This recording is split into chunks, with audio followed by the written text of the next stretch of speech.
Hello, you wonderful people, and welcome to another episode of SuperFantaFi. This being a show where I talk about TV shows of the supernatural, fantasy, and/or science fictional genre. For today's episode, I'm gonna talk about The Beginning After the End, Season 1, Episode 10. Great episode. A lot of really interesting things went down in this episode, so let's break it down. So we're picking up with Arthur and his family, as well as the Halcyon family, going to the auction house and just kind of enjoying the scenery and obviously all the people that are there. But also we get introduced to the royal family. It's Blaine, the husband, the king, and then there's the Queen Priscilla, which is interesting because the Queen of Erebonia in Trails of Cold Steel, just in the Trail series in general, the Queen of Erebonia is Priscilla. And then there's Curtis is the prince and Kathleen is the princess. And it's interesting because Arthur's initial intent thing is like, oh, well, first and foremost, I guess he went to a lot of auctions, and I guess it's just kind of a thing you have to do as a royal. So it's actually kind of interesting considering like the little we've seen of his world when he was gray, that you would know that there'd be auctions and stuff like that he'd have to go to. But it's interesting because that seems like such a it feels like it wouldn't. Once again, we didn't see every aspect of his world. We only saw his world really in like Gray's life in tumultuous situations or like war-torn, full-blown battle situations. So we never saw like the more calm moments. We saw a few here and there, but we didn't really get a real insight to a lot of Gray's world and a lot of time in his rule. He also talks about like, oh, the royal family seems to be really loved, which that's an outside perspective, which comes under question later on, but we'll get to that when we get to it. And so obviously the auction's going off, people are making their bets, not bets, but setting their prices for the stuff they're willing to pay for. But then Arthur has to chase after Sylvie, who went off on her own, and she runs into the dude that I brought up last episode. I was like, oh, that guy seems creepy. He seems like he might be a villain. Kind of is, but not like, it wasn't like something 100% sinister was being set up, at least not to our knowledge. He's the royal conjurer. I think his name was Vincent. He took an interest in Sylvie because she's such a unique mana beast. Obviously, no one knows that she's a dragon because it doesn't even comprehend in people's minds because dragons are so, I think they're still so fabled that no one would even comprehend it. So she's like a very unique mana beast. Maybe when she gets older, it might translate more, or if she gets older or bigger, it might translate more. But to be fair, it's like, I guess, once again, that going back to it, that's probably why Sylvia and that other dragon wore the armor, just to keep themselves even more hidden. But either way, it's kind of like you probably have no choice, and eventually that's probably something Arthur will have to contend with in the future, especially if anyone ever stumbles across what Sylvie really is. But yeah, like Vincent was just like, oh, I like this mana beast, like, I'm gonna take it, I need one to be my partner, I can bring out its full potential. And Arthur was like, no, I'm not gonna do that. And out of nowhere, just to like try and intimidate him, he's blasting fire magic, and Arthur's just standing like unfazed, being like, okay, I'm not gonna do anything, I'm gonna walk away.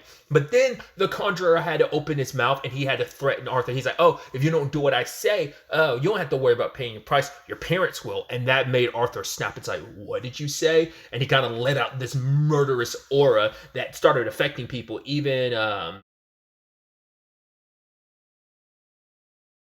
what's his face, the head of the household, like the dad, like he started getting a headache and people started being affected by it, I think. It even caused Arthur's sister to start crying and started shattering some of the glass in the building. And even the Vincent dude was kind of like, oh crap. And Arthur's like, crap. I shouldn't have done that. I let my emotions get the best of me. And now it turns into a bit of an incident because now Arthur's dad is being chastised of, you're the head of security and an intruder left. Obviously, Vincent's not going to let it slip like, well, that came from a child and that child was acting that way because I was threatening to take something that was his. And then also, like, because that's embarrassing for him and it'd be an embarrassment upon everyone. So it's like, well, let's not let anyone know that was Arthur's doing. And Arthur kind of does it because he knows if it got revealed too, he probably put his family in even more trouble. So this is where we kind of see like kind of a dickish side to the king, who seems like he's so like beloved and altruistic. Now the question is, is that a front? Like, do people only see this side of the king and not realize there's more to him, or is this a present side of him, but he just keeps up that? How much does the world know about this side of him? Because you saw a not so great side of him, and Gray knows from one king to another about you're just being prideful and just trying to make an example out of oh god Reynolds. But then, like, here's Vincent being the slimy, he's in a similar position, but he's kind of playing like that Jafar-esque role. But he's like, oh, you should take it easy on him, your majesty. The fact is no one was hurt, it's perfectly fine. How about a lighter punishment? It's like, oh, that kid's mana beast, I would really, really like that. And it's like, right, you've been a loyal servant to me for so long, and I think you're deserving of one, especially because he bought his son one this episode. So it's like, okay, would you be willing to give over that mana beast? Which Reynolds was like, I can't do that for you, sir, because I did not give my son Sylvie. He found her on his own, so that's not up to me. And so the king's like, okay, what do you have to say? And then, Arthur not showing the biggest respect. It's like, right, you're meeting him eye to eye. It's like, no, you should be bowing your head. You should never look at the king when you respond. Show some more respect. And so Arthur's like, sorry, I can't do it. But then he asks again. He's like, no, I can't do it. It's like he refused to take no for an answer, because it was no longer about this wasn't just about a punishment. This was simply about no, you don't get to tell me no. I'm the king. And so he started getting very egotistical. Because as the king, his word reigns supreme, and so it's kind of like you're not really in a position to say no. He's like, all right, fine, because he's like, I can't give her up. It's like, well, fine. How about the mana beast that my son just got today? How about we trade it? Because he's trying to make it seem like, this predator type of mana beast, this tiger or whatever, will be more beneficial to you in the long run or whatever. But for him, it's like, I won't sell or trade her for anything. And it's like, well, because there's obviously he would never do that, because Sylvie's practically his child, which is kind of a point he brings up, which I'll talk about in a second. But also, that's also Sylvia's child, and it's like she was kind of like a pseudo mom to him. So it's also probably almost it's not even like my child, it's almost like my sibling. And it's just that's it's a reminder of Sylvia, and I owe so much to Sylvia. I would never give up something that's basically a part of her. And especially considering he has a part of her inside of him with that beast will core and everything. But Arthur immediately brings up the point of, because the king's like, hey, I asked you twice. In fact, I'm asked you 3 times. And Arthur's like, but I want to turn this back on you. What price would you pay for your children? He's like, what? It's like, if I asked you to pay, how much would it pay? Would you sell your children to me if I asked for a price? He's trying to make the point of you asking me to give up Sylvie. It's the same equivalency, especially because I've respectfully said no and you refused to listen. And Vincent refused to listen to that. Neither did the king. They sent 2 knights to attack him. The knights kind of did it on their own.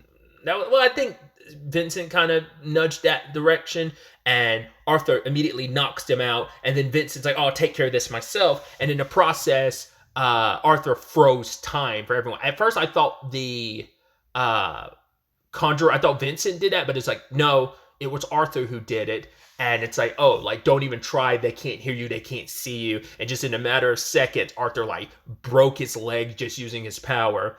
And the guy's scared. He's like, please save me. And he's just like, know your place. And there's an image of Sylvia, because I guess that was Arthur, but I think a little bit of Sylvia that's inside of him kind of came out in that moment. The protective mother instincts kind of kicked in. But in the process of it all, Arthur passed out.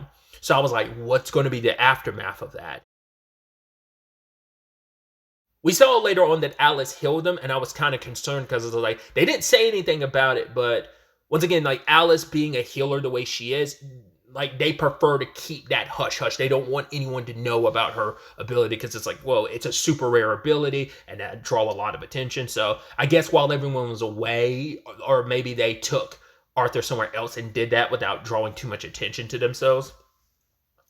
But yeah, like everything seems to be okay. In fact, a advisor or someone that works for the king came to Reynolds to talk to him about Arthur, and they're basically going to compensate him for what happened. It's like, yeah, two of your knights attacked, and it's like, we're sorry about that. Your son could have been killed, but it's also you should teach your son more respect or something. Like he deserved out of his disrespect was him repeatedly saying, no, I don't want to sell this thing, and your king refusing to listen. And then like he didn't do anything. He questioned your king and ended up like was about to be attacked. But it's like, oh, those knights, they were fired. Oh, Vincent was also fired. He's also saying like, hey, your son broke his leg, but we most likely know like when your son deflected that attack or whatever, it most likely bounced back and broke his leg. But it's still the whole like, you should take this apology. Your son should learn more manners and yada yada yada. And the king is so like apologetic, but like Arthur sees through the BS. And even Reynolds too was like, this is unforgivable. Like you could have hurt my son. Luckily he knows like Arthur's strong, but it's still the principle of the matter that you would even do that. So they kind of accept the apology and the money. In fact, Reynolds gives it to him because he's like, right, there's something you want in this world. Probably going to have to pay for it. So it's like, here, take this. You know, it's the least that, you know, and it's just like, right. Like Reynolds wasn't taking that lying down, king or not. It's like, yo, like that's my son. Like, but, you know,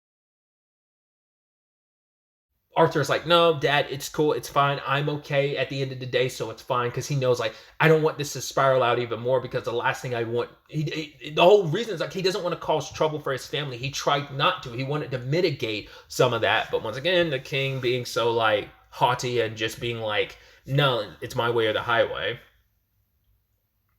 Which I love that Reynolds too. People that he used to be a part of his party are there crying, being like, oh, they're loving this beautiful father-son moment.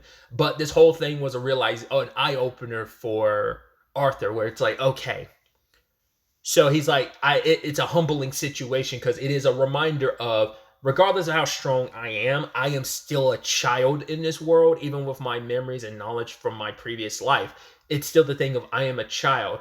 And if I ever want to be able to combat state power like that, I would need something of equivalency. And so this is the motivator that's going to get him to go to the academy. So I'm wondering who that person is that he meets. He follows like that owl looking mana beast and follows it to, I don't know if that's like the dean or principal of the school or whether that's just one of the teachers, but it seems pretty significant. But that's the motivator of like, right, if I want to protect my family, like there are other means of like, yes, having power can protect my family, and this place could also make me stronger, but not just stronger in a physical and magical sense, but also in this, because it's like he was able to stop time, sure, but he pushed himself too far. So it's like, I definitely need to get stronger so I could use that power if the need came without me passing out, because me passing out could cause more issues later on. So everything resolved nicely now, but it won't always.